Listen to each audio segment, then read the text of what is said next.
year was 1913, a time when the world stood on the precipice of a great and terrible change. Yet, the personal apocalypse of Ambrose Bierce began not with a bang, but with a deliberate, methodical dismantling of a life. At 71 years old, the famed satirist, journalist, and author of The Devil's Dictionary was suffering from asthma and a profound, bone-deep weariness with the American experiment. He was a man who had seen the worst of humanity during the Civil War, staring into the eyes of the dead at Shiloh and Chickamauga. And he had spent the subsequent decades skewering the hypocrisy of the living with a pen dipped in acid. But as autumn settled over Washington, D.C., Bierce decided he was finished with writing about the horrors of existence. He wanted to look them in the face one last time. The incident of his disappearance is not a singular moment of violence or abduction, but rather a slow, purposeful fade into the white noise of history. It began with a tour of his own ghosts, before vanishing into the heat and dust of the Mexican Revolution. Bierce embarked on a pilgrimage through the American South, revisiting the battlefields where he had fought half a century prior. It is an unsettling image to conjure. The old, white-haired cynic walking the grassy mounds of Tennessee, tracing the topography of slaughter where he had once been a young soldier. He was saying goodbye, though he refused to call it that, to his niece, Laura, and his few remaining friends. He framed his departure as a mere trip, an observation of the chaos unfolding south of the border. Yet his correspondence betrayed a darker, more final intent. He was putting his affairs in order with the precision of a man who did not expect to need a bank account or a forwarding address ever again. By the time he reached New Orleans, the air of finality was palpable. He gave an interview to a reporter, stating simply that he was going to Mexico with a pretty definite purpose, which was not at present disclosable. The vagueness was characteristic of Bierce, a man who understood that the unseen is always more terrifying than the seen. From there, he traveled to Texas, reaching the dusty border town of El Paso in late autumn. Here, the investigation into his fate hits its first wall of smoke. The border in 1913 was a porous, chaotic membrane separating a settled republic from a nation in the throes of violent rebirth.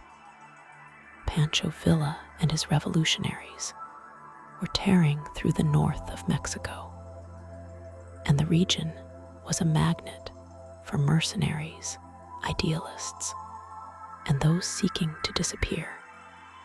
Bierce, with his asthma and his cynicism, walked straight into this maelstrom. The transition from the United States to Mexico marks the point where hard facts begin to dissolve into legend.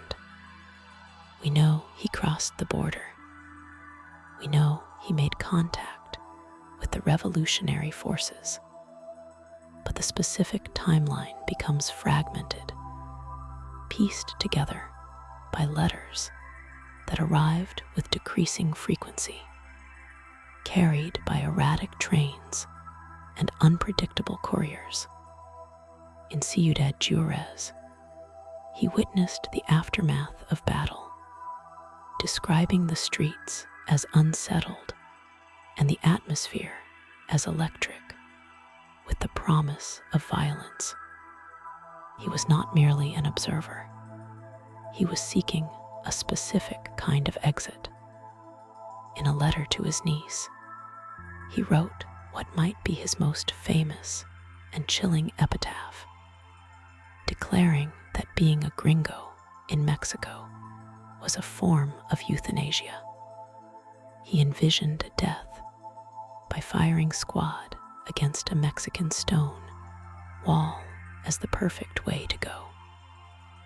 Far superior to old age or disease or falling down the cellar stairs. It was a grim fantasy, but one that he seemed determined to manifest. As December wore on, Bierce pushed deeper into the conflict, reportedly attaching himself to Villa's army as an observer. This creates a jarring image. The elderly intellectual, dressed in American wool, riding or marching, alongside a ragtag army of revolutionaries across the Chihuahuan desert.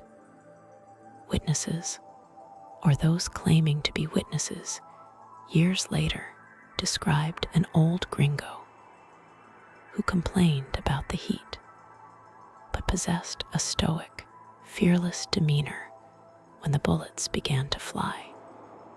He was moving toward the city of Chihuahua, and then, ostensibly, toward the town of Ojinaga, where a significant battle was brewing. The true incident, the moment the heavy curtain fell, is marked by a letter dated December 26, 1913. It was postmarked from Chihuahua City. In this final correspondence, sent to his secretary and companion back in Washington, the tone is brisk, almost hurried. He mentions riding out to Ojinaga. He mentions the cold and the harsh conditions. And then there is nothing. The ink dries, the paper is folded, and Ambrose Bierce ceases to exist in the verifiable world. The silence that followed was not immediately alarming. Mail from a war zone was notoriously unreliable, and Bierce was known for his erratic behavior. Days turned into weeks, and weeks into months.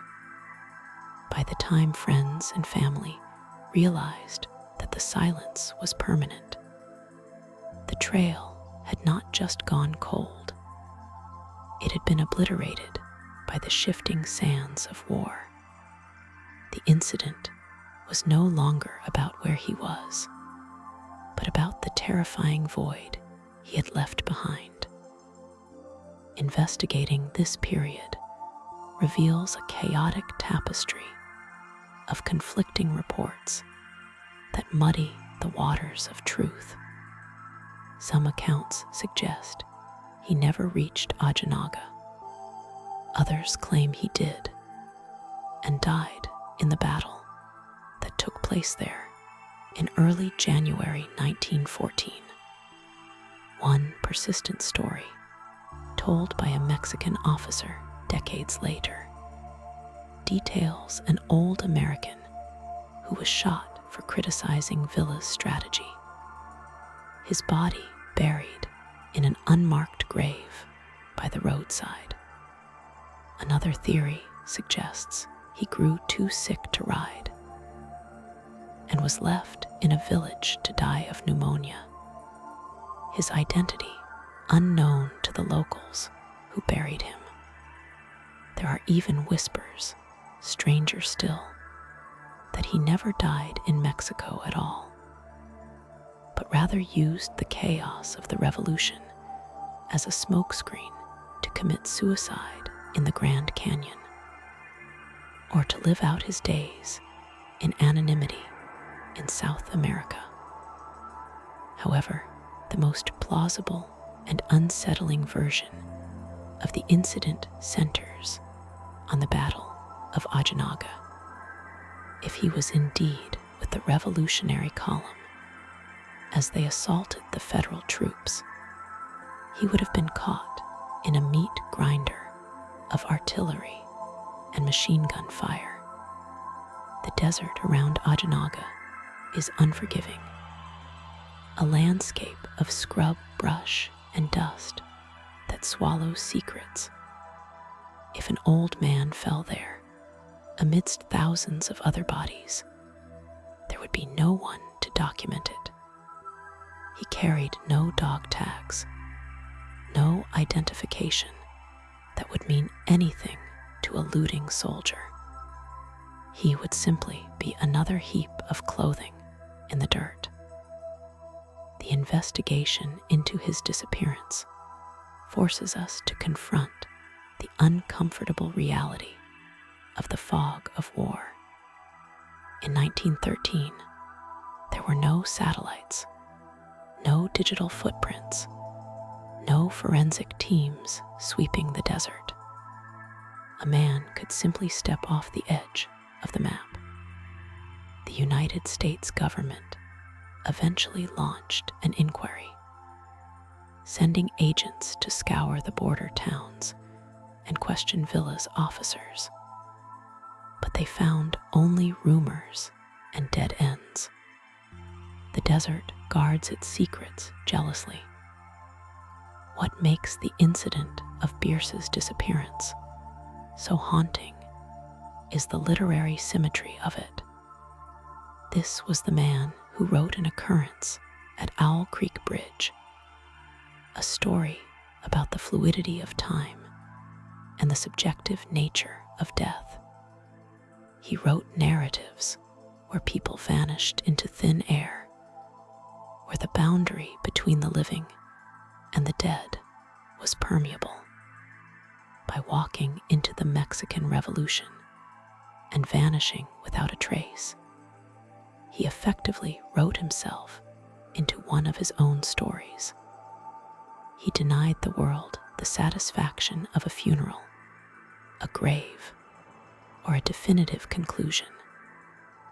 The psychological component of the incident is just as critical as the physical one.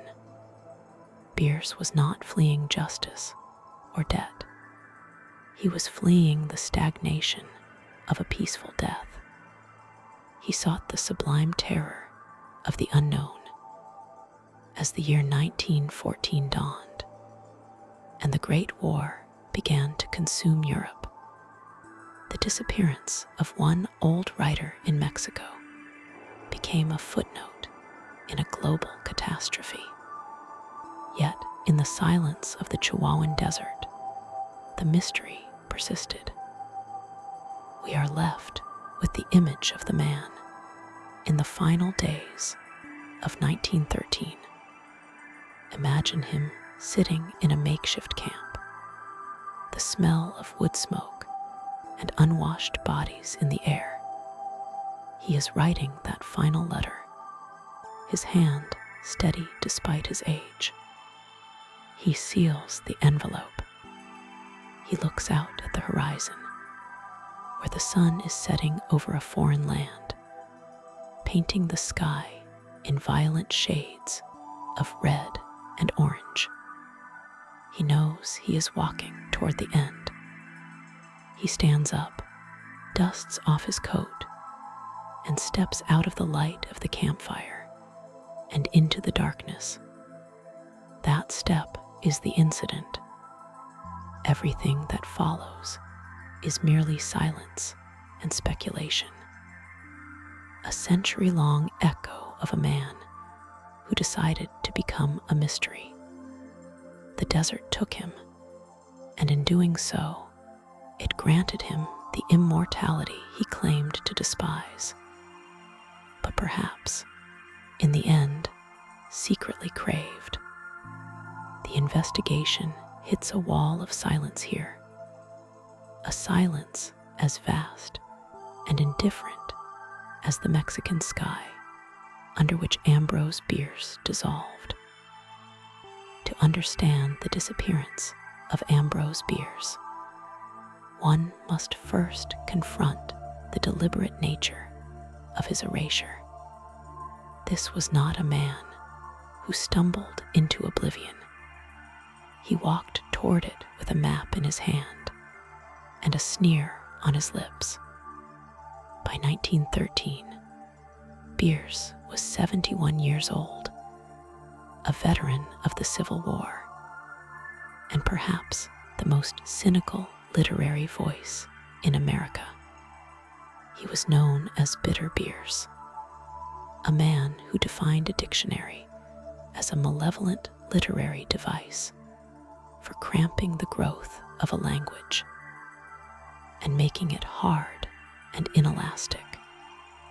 When he announced his intention to tour the battlefields of the Mexican Revolution, he was not merely embarking on a journalistic endeavor. He was, by his own admission, seeking a specific kind of ending. The first, and perhaps most glaring anomaly in the case, is the contradiction between his physical state and his stated itinerary. At 71, Bierce was plagued by severe asthma. The dust and heat of the Mexican desert would have been physically punishing for a young man in peak condition, let alone an elderly asthmatic relying on the rudimentary medicine of the early 20th century. Yet his final correspondence suggests a man invigorated rather than exhausted.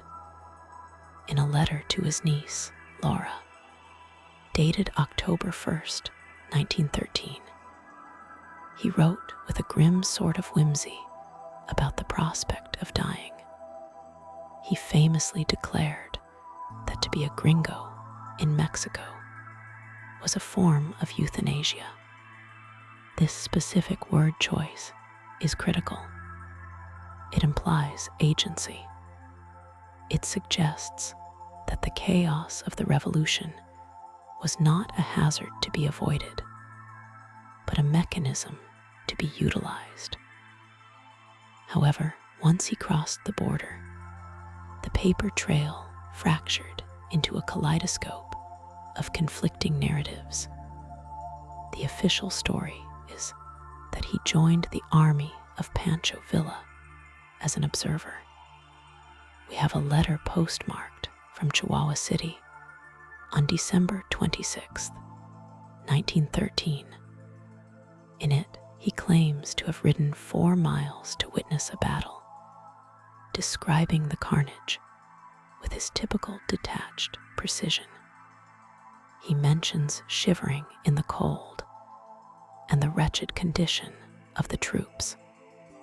After this letter, the silence is absolute.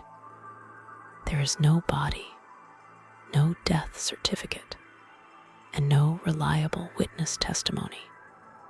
The man simply evaporated. This silence birthed the first major divergence in the investigation: the timeline of the Battle of Ojinaga. History records that Pancho Villa attacked the federal garrison at Ojinaga in early January of 1914. If Bierce was indeed with Villa as he claimed, he would have been present for this siege. Several accounts from the 1920s and 30s attempted to place him there. A Mexican officer named Salvador Ibarra recalled an elderly American who served with the troop, a man they called the Old Gringo. Ibarra claimed this man was killed during the assault on Ojinaga. It seems a convenient, tidy answer Looking closer, the details blur. Ibera described the man as heavyset and blonde. Bierce was slim and gray. Other soldiers remembered an old American who was not killed in battle, but executed by Villa himself. The execution theory constitutes the second major anomaly. It posits that Bierce, incapable of holding his tongue even in the face of a warlord, criticized Villa's strategy or his conduct. Some versions of this story have Bierce getting drunk and insulting Villa to his face. Given Bierce's personality, this is psychologically plausible. He was a man who made a career out of insulting the powerful. However, Villa was aware of the importance of American public opinion. Executing a famous American journalist would have been a diplomatic disaster he could ill afford while courting support from Washington. Furthermore, no contemporary record from Villa's camp mentions the execution of a famous writer. It is a story that only emerged years later, perhaps manufactured to fit the legend of the bitter Bierce. We must then consider the third anomaly, which is the possibility that Bierce never went to Ojinaga at all. In the confusion of the revolution, information was scarce and often unreliable.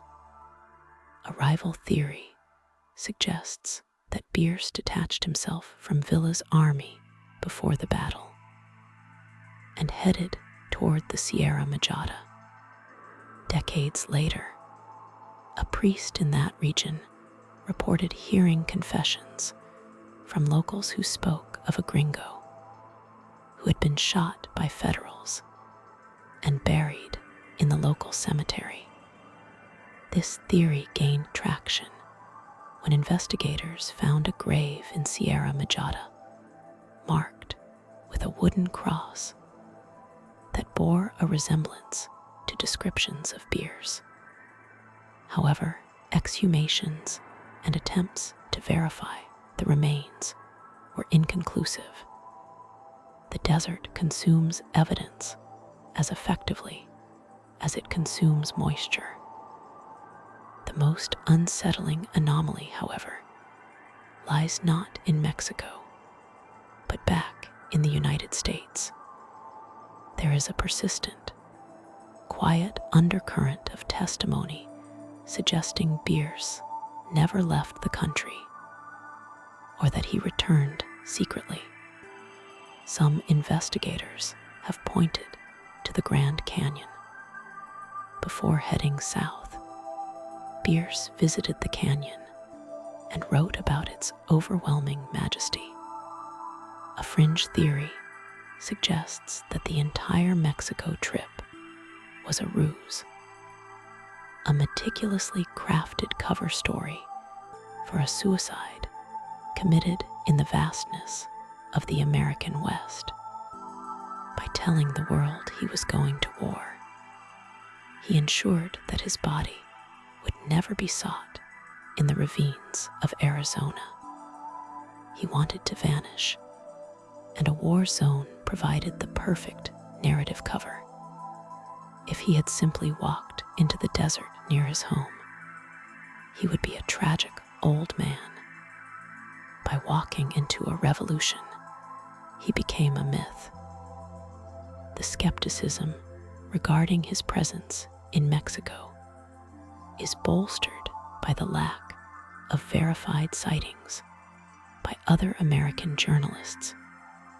The Mexican Revolution was heavily covered by the American press.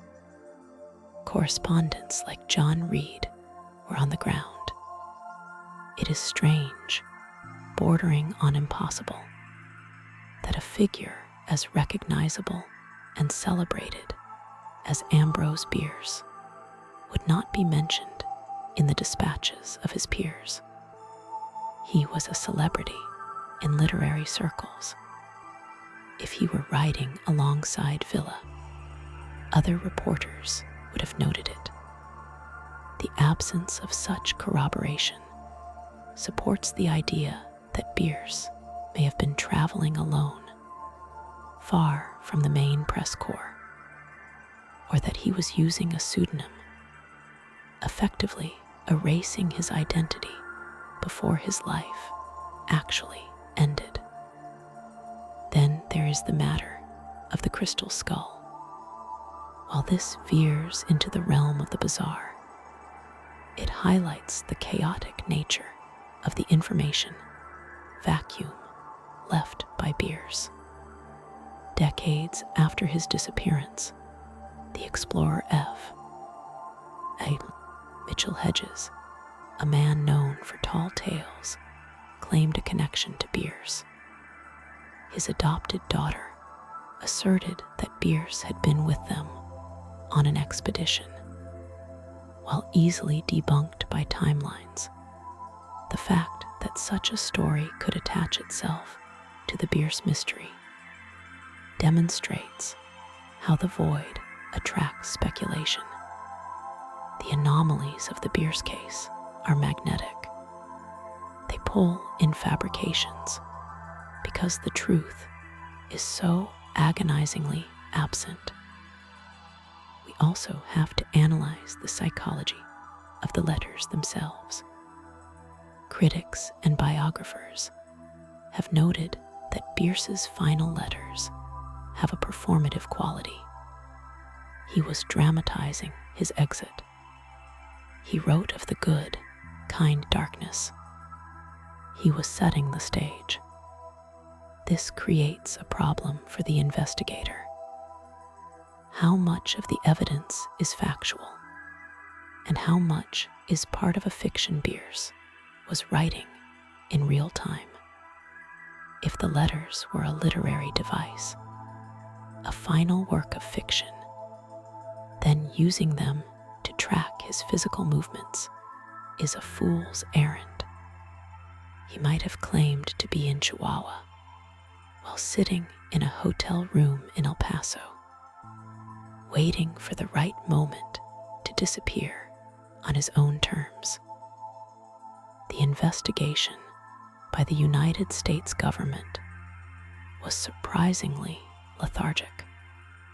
While consular officials made inquiries, there was no large-scale manhunt. This was partly due to the chaos of the war, but also perhaps due to Bierce's own burning of bridges. He had alienated so many people, severed so many ties, that few were willing to risk their lives to find him. He had effectively declared himself a non-person before he even crossed the border. The State Department files are filled with hearsay, dead ends, and reports of sightings that range from the plausible to the hallucinatory. One report had him fighting in France during the First World War. Another had him living in a cave in Brazil. Ultimately, the central anomaly is the complete lack of physical evidence. In a war that killed over 1 million people, bodies were often piled in mass graves or burned, but personal effects usually survive. A watch, a notebook, a distinct ring. Bierce carried items of value and sentiment. Not a single button or scrap of paper belonging to him has ever been definitively recovered from Mexican soil. It is as if he walked through a membrane in reality. The disappearance of Ambrose Bierce remains one of the great open wounds in American literary history. The anomalies do not cancel each other out, they compound. We have a man seeking death who may have been murdered, or may have taken his own life, or may have died of pneumonia in a dusty field. We have a public figure who became invisible in a crowd. We have a writer who wrote his own ending so ambiguously that we are still trying to parse the final sentence more than 100 years later. He once wrote that death is a dignitary who, when he comes announced, is to be received with formal manifestations of respect, even by those most familiar with him. Ambrose Bierce did not wait for the dignitary to arrive. He went out to meet him, and in doing so, he left behind a puzzle with missing pieces, a story with the final pages torn out, ensuring that the mystery of his death would eclipse the brilliance of his life. The anomalies are not errors in the record.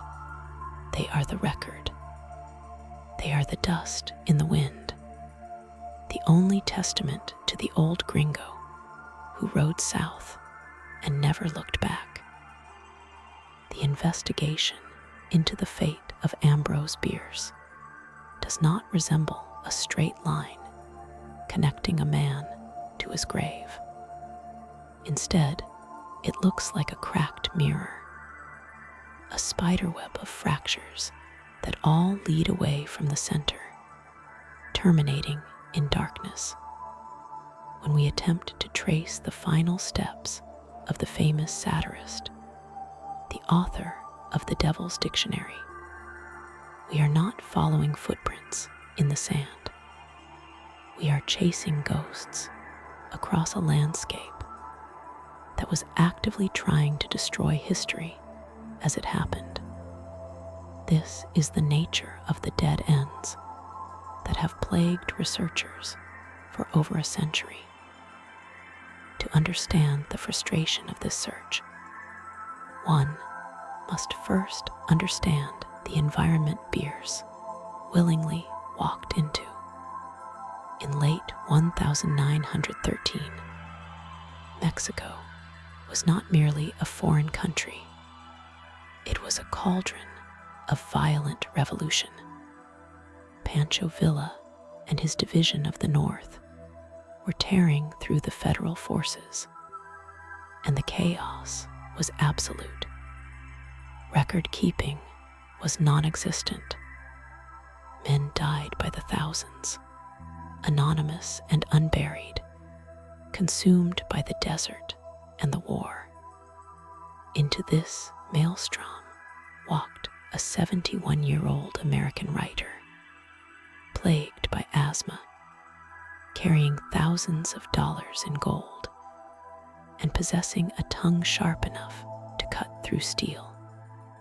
He was looking for the end. The tragedy for us, the investigators left behind, is that he found it so completely. The first and most prominent dead end lies in the dusty archives of military history and oral legend surrounding the Battle of Ojinaga. This is the most logical conclusion, yet it remains maddeningly unverified. We know Bierce was in Chihuahua. We know he had attached himself in some capacity to Villa's army, perhaps as an observer, or perhaps merely as a camp follower seeking the thrill of the front lines one last time. The battle at Ojinaga in January of 1914 was a brutal, decisive engagement. Thousands fleeing, the river choked with bodies, the air thick with smoke and the smell of cordite. Reports surfaced months and then years later from soldiers who claimed to have seen an old gringo in the thick of the fighting. Some said he picked up a rifle and fired at the Federals with the steady hand of a Civil War veteran. Others claimed he was merely standing there, watching the carnage with a detached, cynical smile, until a stray bullet found him. The problem with the Ojinaga theory is the aftermath. After the battle, the dead were often piled into heaps and burned to prevent the spread of disease. If Bierce fell there, his body was likely reduced to ash without ceremony, his gold plundered by whoever found him first. There is no marker, no grave, and no record. It is a dead end made of silence and smoke. But the human mind abhors a vacuum, and where facts are scarce, stories flourish. This leads us to the second major dead end, a theory that is far more dramatic and perhaps fitting for a man of Bierce's temperament. Execution by Pancho Villa himself. This narrative gained traction because it feels literarily correct. Bierce was a man who respected no authority, a man who had spent a lifetime skewering the pompous and the powerful. Villa was a volatile, revolutionary leader who demanded absolute loyalty. The story goes that Bierce, over drinks or perhaps during a strategy meeting he had no business attending, insulted Villa. Maybe he criticized the general's strategy, or perhaps he made a sardonic quip about the revolution that Villa did not appreciate. In this version of events, the writer was dragged out to a cemetery wall in Sierra Majada or some other dusty outpost and shot. Several witnesses over the decades came forward with variations of this tale. A priest named Father Adolfo Danilo later claimed to have heard confessions from soldiers who were part of the firing squad. They spoke of an old American who refused to blindfold and smoked a cigar until the end. It is a cinematic ending. It is the ending Ambrose Bierce might have written for one of his characters.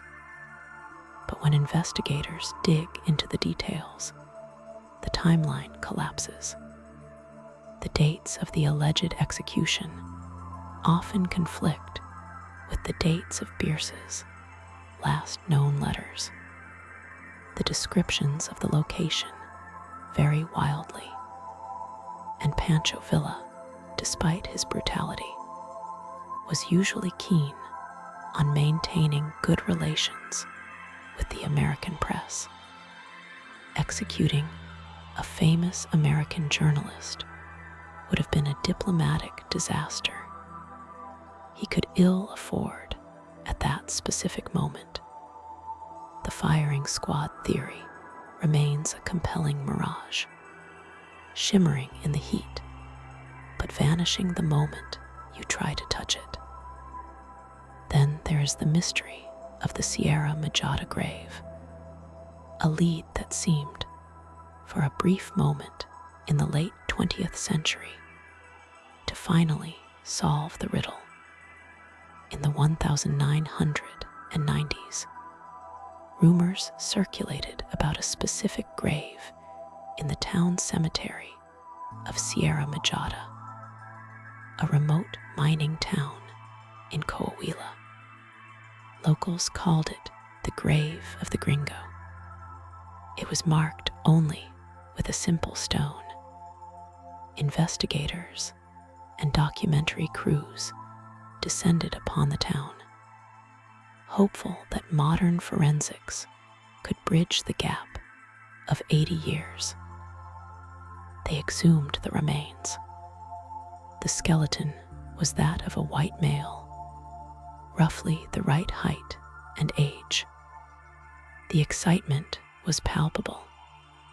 It seemed that the execution theory might be true.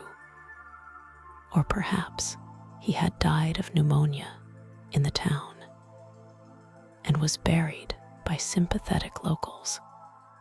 But science is a harsh editor. The forensic analysis of the teeth and the bone structure did not provide a definitive match to Bierce's medical history.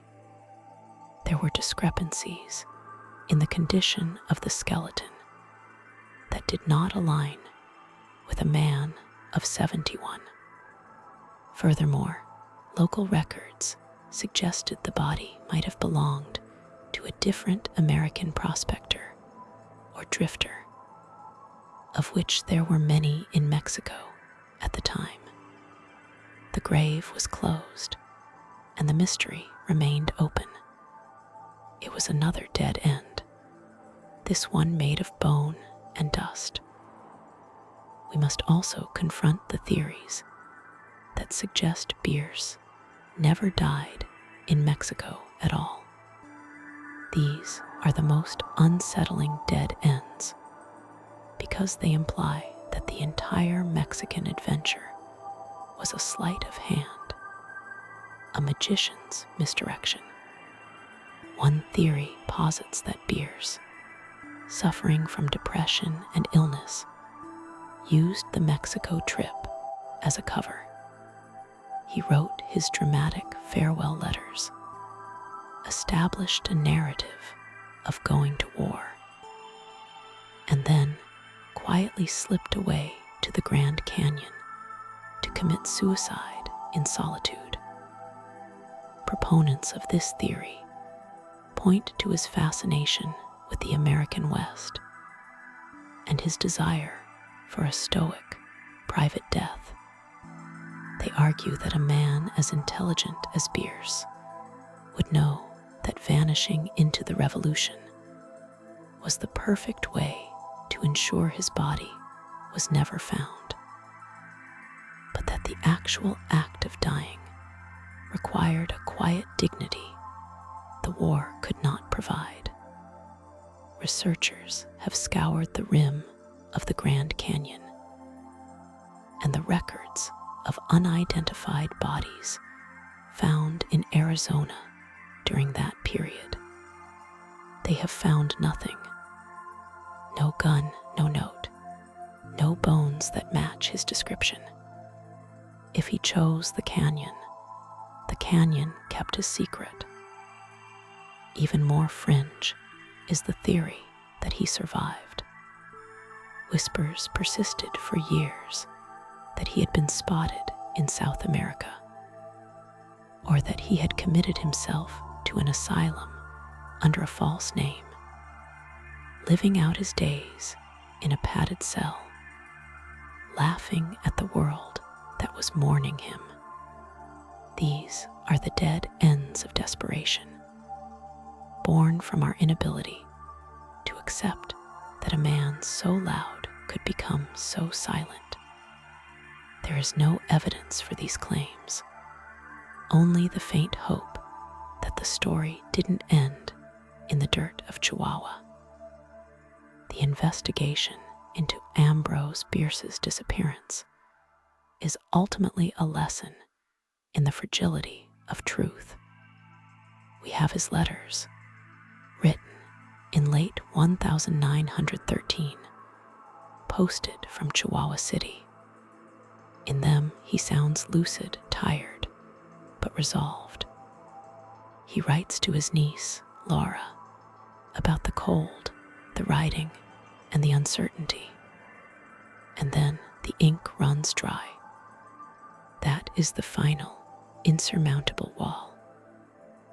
Every lead we follow requires us to trust the word of men who are long dead. Men who were living in a time of anarchy, where a human life was worth less than a handful of cartridges. We are trying to assemble a puzzle where the pieces have been scattered across a desert that spans thousands of square miles. We look for a body in a land that specializes in making people disappear. The irony, distinct and sharp, is that this is exactly what Ambrose Bierce wanted. He had written extensively about death, about the uncanny, and about the absurdity of the human condition. In a letter to a friend before he left, he wrote that to be a gringo in Mexico was a form of euthanasia. He did not want a funeral. He did not want a weeping procession. He wanted the void. The dead ends we encounter, the unverified battles, the phantom firing squads, the mismatched skeletons, the silent canyons, are not failures of the investigation. They are the architecture of his final masterpiece. He constructed a labyrinth with no center. As we stand at the edge of the Rio Grande, looking south into the vast expanse of the Mexican desert, we are forced to admit that the trail is not just difficult to follow. It has been erased. The wind that sweeps across the Chihuahua Desert carries no answers, only the dust of 1,000 stories that might be true, and the silence of a man who successfully tricked the world into looking for him forever. We are left with the uncomfortable realization that the mystery is the legacy.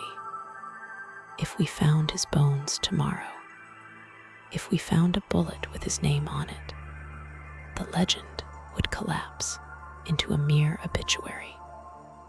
But because every path leads to a dead end, Ambrose Bierce remains alive in the suspended animation of the unknown.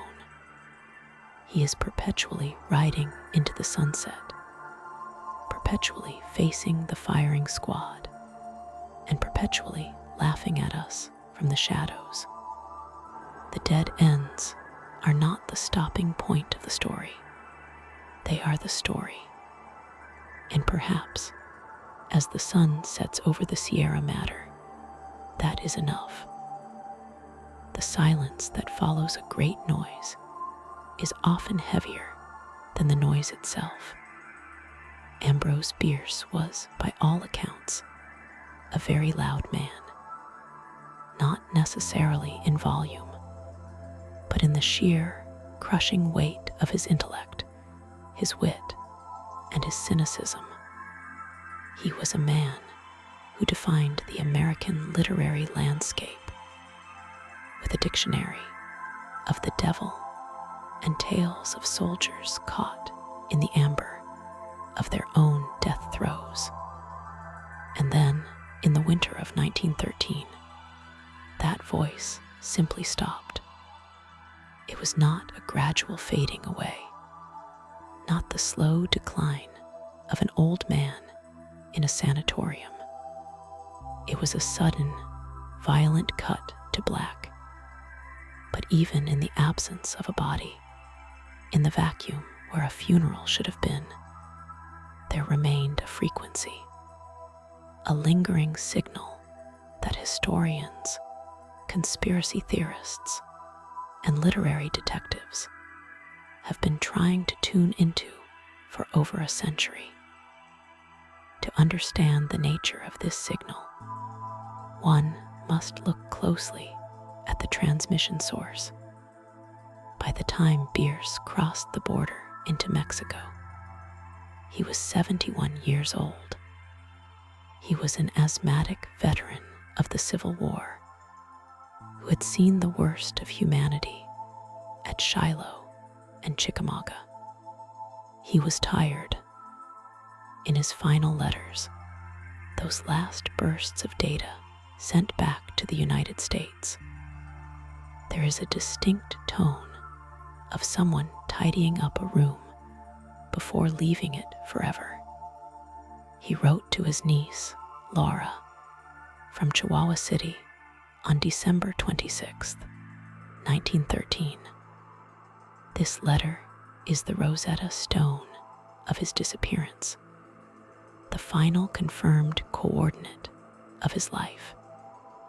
In it, he mentions riding in 4 miles to mail the letter, his intent to travel to Ojinaga, and his observation of the Federal Army.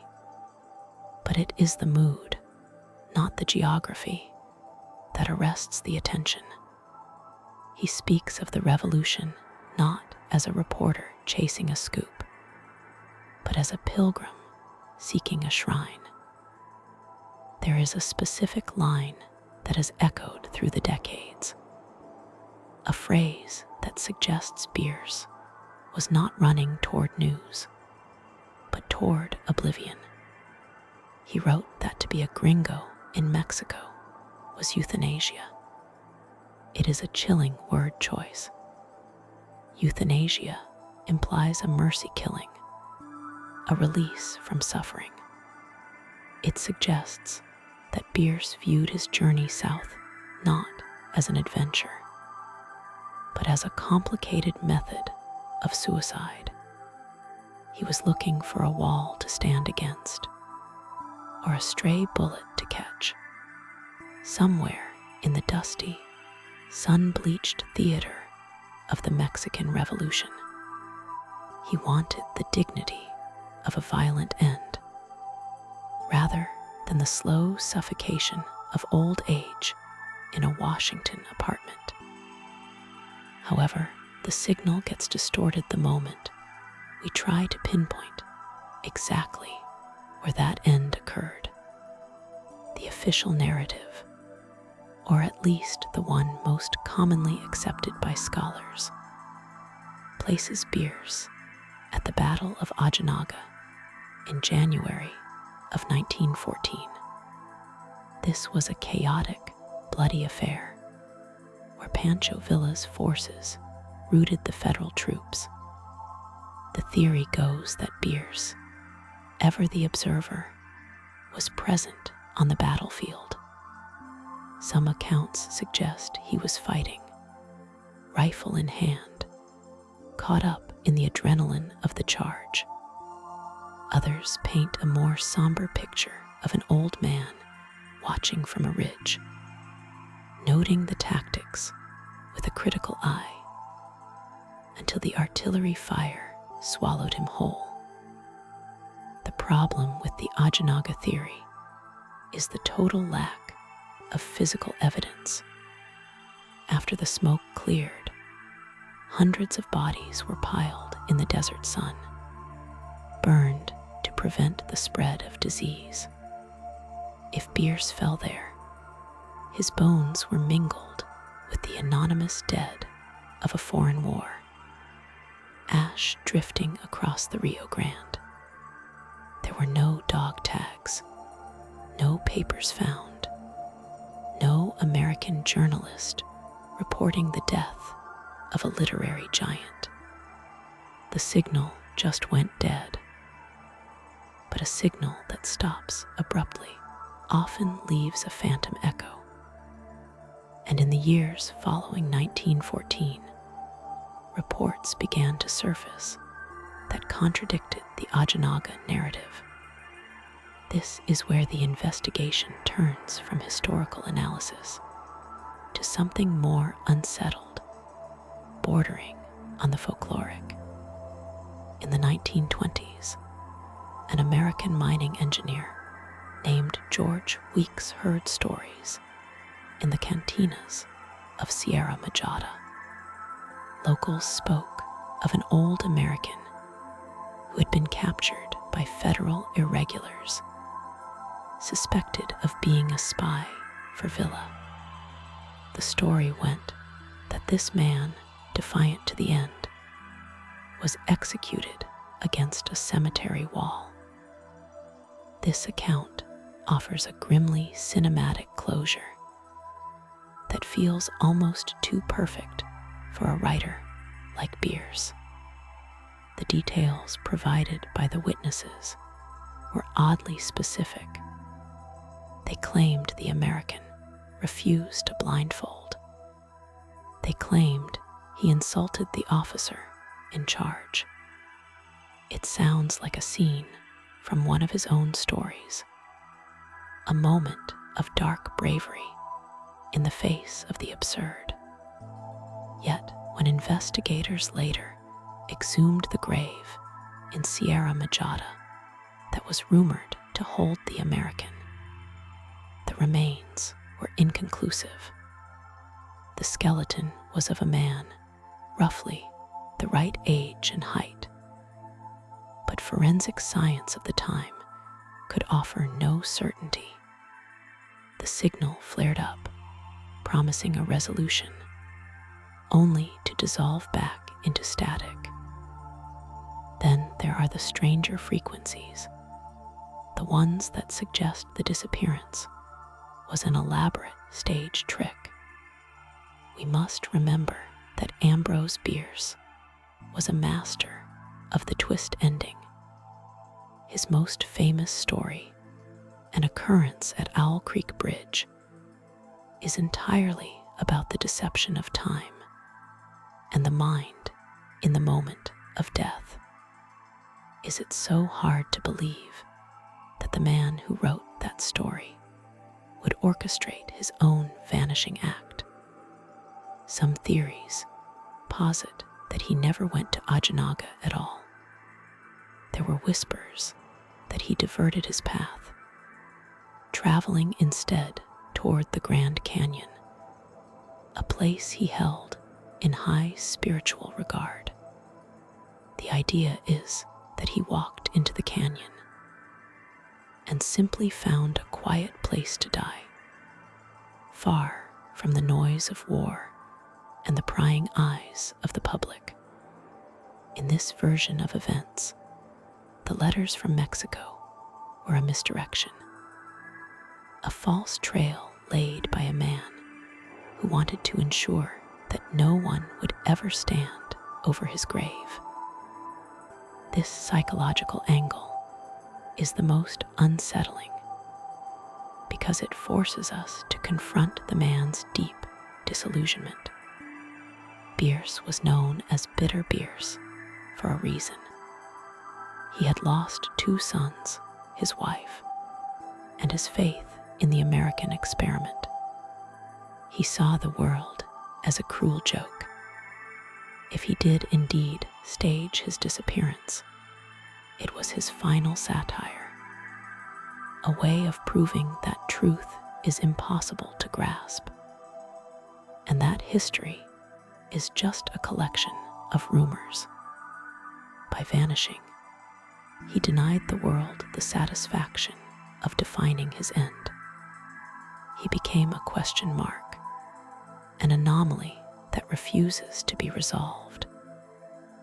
As we sift through the archives today, holding copies of those fading letters, the unsettled feeling persists. We are reading the words of a ghost. The investigation into his fate is not just about finding a body. It is about understanding the psychology of a man who erased himself. Every verified sighting of Bierce in late 1913 is followed by a dozen unverified ones. He was seen in El Paso. He was seen in a hotel in Laredo. He was seen riding a white mule in the mountains of Chihuahua. He became a cryptid, a figure of myth. The lingering signal is not just about the mystery of his death, but about the endurance of his silence. In a modern age where every movement is tracked and every life is documented, The absolute void left by Ambrose Bierce is terrifying. It reminds us of how easily a human being can simply cease to exist in the record. One minute, he is a celebrity, a renowned author penning letters to his family. The next, he is nothing but wind over the desert. There is a final, darker frequency to consider. During the height of the investigation in the mid-20th century, a notebook allegedly belonging to Bierce surfaced, supposedly found in Mexico. It contained ramblings, observations of the war, and bitter aphorisms. While most experts dismissed it as a forgery, a hoax created to capitalize on the mystery, the content was eerily accurate to Bierce's voice. It captured his cadence, his specific brand of nihilism. If it was a fake, it was crafted by someone who understood Bierce's soul. But if it was real, it suggests that he survived the initial battles, that he wandered the war-torn country for months, perhaps years, a ghost in the machine of the revolution, recording the carnage until his ink or his breath ran out. Ultimately, the signal leads us back to the man himself. Ambrose Bierce spent his life looking into the dark corners of human existence.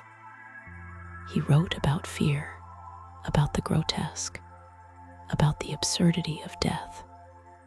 It is fitting, perhaps, that his own death remains in the dark. He denied us the closure of a funeral. He denied us the final chapter. Instead, he left us with a sensation, the feeling of walking into a room that someone has just left.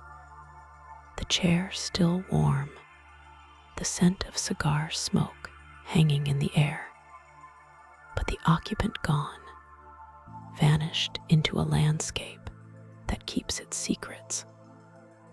The investigation continues, not because we expect to find bones in the desert sand after 100 years, but because the mystery itself is compelling. It draws us in, much like the war drew Bierce. We want to know if the old gringo found his euthanasia. We want to know if he stood against a wall and laughed, or if he simply lay down in the dry earth and let the dust cover him. Content in the knowledge that he had finally beaten the devil at his own game. The signal is faint now, buried under a century of noise. But if you listen closely to the silence of the Chihuahua Desert, you can almost hear the scratch of a pen, writing the final entry of a life that refused to end with a period.